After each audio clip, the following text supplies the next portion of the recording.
When you're first learning to bake, one of the scariest things about making cakes can be getting them out of the pan. I remember being terrified to do this myself, but now I do it without even thinking about it. So I'm going to show you, I've got 2 big batches of dark chocolate cake ready to go. I'm going to show you how I prepare my pans so that my cake layers come out flawlessly every single time, and you don't have any of that crumbly, cracking cake mess, so that you can actually get to the fun part, which is the decorating. My name is Brett. This is my channel, The Out of Home Baker, where I teach you how to bake and decorate, and when you're ready, how to turn it into a thriving business where you make money from your creativity. Let's dive in.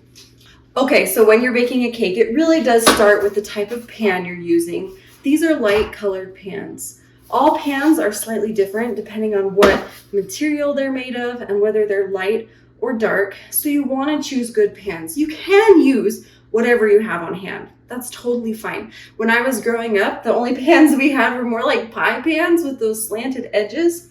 I really love a good pan with nice straight up and down edges, because then you don't have to do any trimming of your cake when you pop it out, and it just gives you that nice clean feel to it. Makes it super easy. I like to use a light colored pan. If you're using a pan that is dark colored, make sure you turn down your temperature, maybe 25 degrees, and that's in Fahrenheit, because a dark colored pan will absorb the heat more, and it's going to cook the cake a lot faster, especially on the outside. So you're going to get an overdone outside while the inside may not be finished. But a lighter colored pan will distribute that heat absorption a little more evenly, so you get a nice even bake. This is honestly my favorite spray to use, is the pan baking with flour. I can use this with the pan alone, and all my cakes come out with just this. However, that's still a little scary if you're starting out and just learning how to do this. So we're also going to use the parchment paper method, where we spray our pan, put in some parchment paper, and then give a little extra spray, and that's going to help your cakes come out perfectly. I've got a few different sizes of cake pans. This is a 6-inch, this is a 10-inch, and then I've got my nice giant half sheet pan. This is what I'm going to be baking in today, so I'll show you actually how I get the cake out of this. These smaller size circle pans are super easy. You can pull cakes out just with your hand, and you don't have to use a pan, you don't have to use a cake lifter. It's super simple. For a 10-inch cake, I can do the same. Right about up until a 10-inch cake is when I'll do it with my hand. After I get bigger than 10 inches, that's when I start to use a sheet pan that I'll put with my cake pan to be able to flip it over. But up until 10-inch, I'm just popping them out on my hand and doing it like that. So let's go through this step by step. The first thing you're going to want to do is take your parchment paper. I'm going to move my pans out of the way. I'm just going to pull that out. We want to cut this down to size so that it's the same size as whatever pan we're using. So if you're using a circle pan, you would trace your circle pan and cut out a nice 6-inch circle that's the same size as the bottom of your cake pan. We're doing this rectangle sheet cake, so I'm going to trace this and then cut out the piece that's going to go in the bottom. We'll try and use the edges that already exist to our advantage.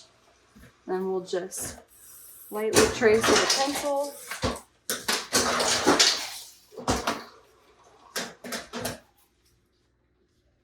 So we've got our shape. Now I'm just going to cut that out.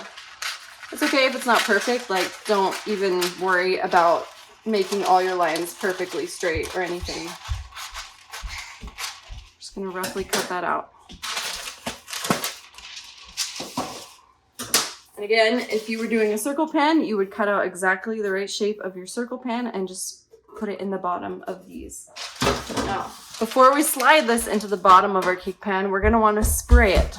So we're going to spray generously, especially in the corners. That's where cake tends to get stuck. So I'm going to make sure I get each edge. And you'll notice this particular spray comes out kind of foamy. We're going to want to spread it so that it evenly coats the pan. I'm just going to take a paper towel and work it into all the corners and just make sure it's nice and evenly coated. Thank you. Make sure that especially your sides, you're going to want those coated for sure. We take our parchment paper, we're going to put it in the bottom, smooth it flat. You'll notice that I am wearing gloves.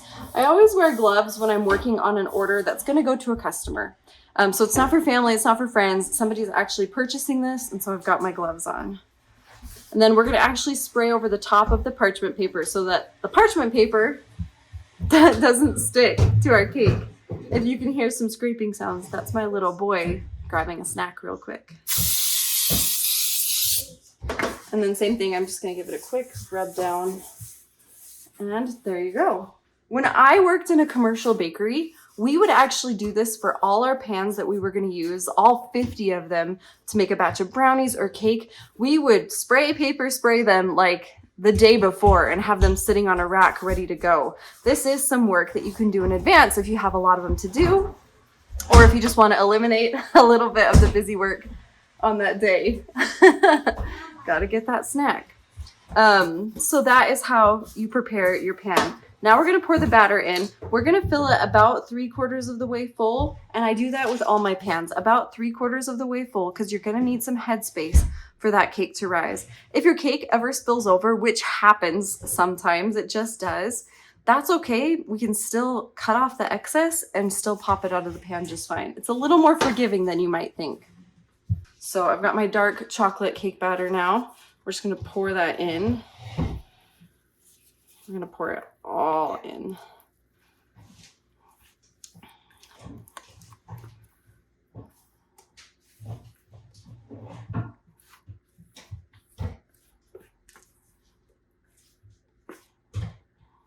Okay.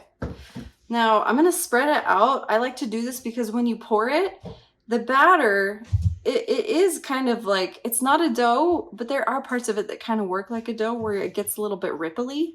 And if it bakes like that, you're gonna get those wrinkly crinkles kind of bunched up in the middle. So I do like to just spread it out. Sometimes that still happens, but I like to just give it a nice even spread so that it's evenly spread and there's no weird air bubbles or lumps in the middle. A lot of bakers like to tap their cakes on the counter to get any air bubbles to come up and pop. You can kind of see them on the surface and you can see how they pop when I tap it lightly. I try not to, my hat keeps bumping that. I try not to overdo the tapping because sometimes I'll end up with an air bubble kind of stuck in the middle. So this is gonna go in the oven, and then once it's finished cooking, we'll take it out and I'll show you how to pop it out of the pan. Oh yeah.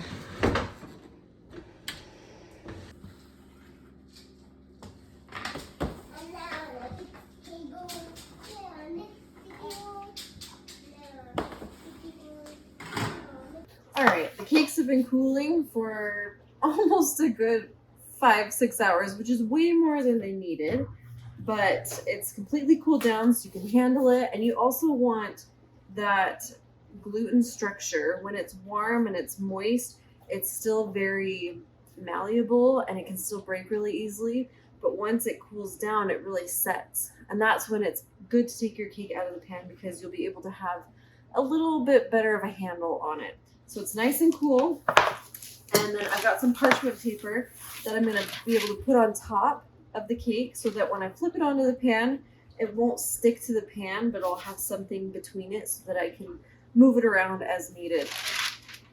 So what we're gonna do before we do the dreaded flip, which I promise is not so bad, is we want to loosen the cake from the edges of the pan.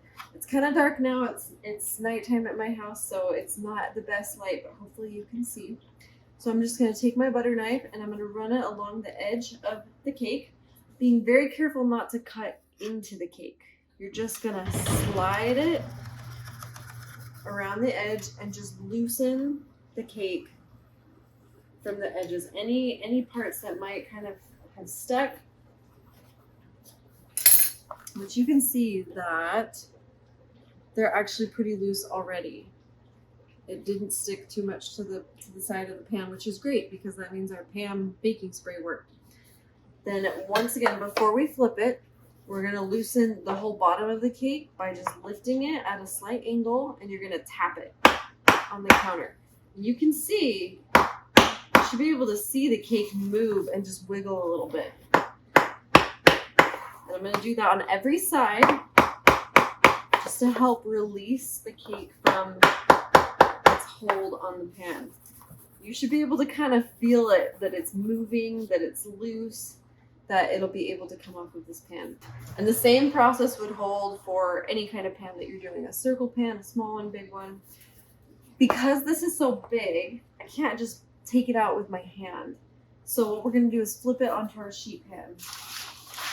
I'm gonna cover the top of the cake with parchment paper, and then I'm gonna put the sheet pan just right on top of the cake pan.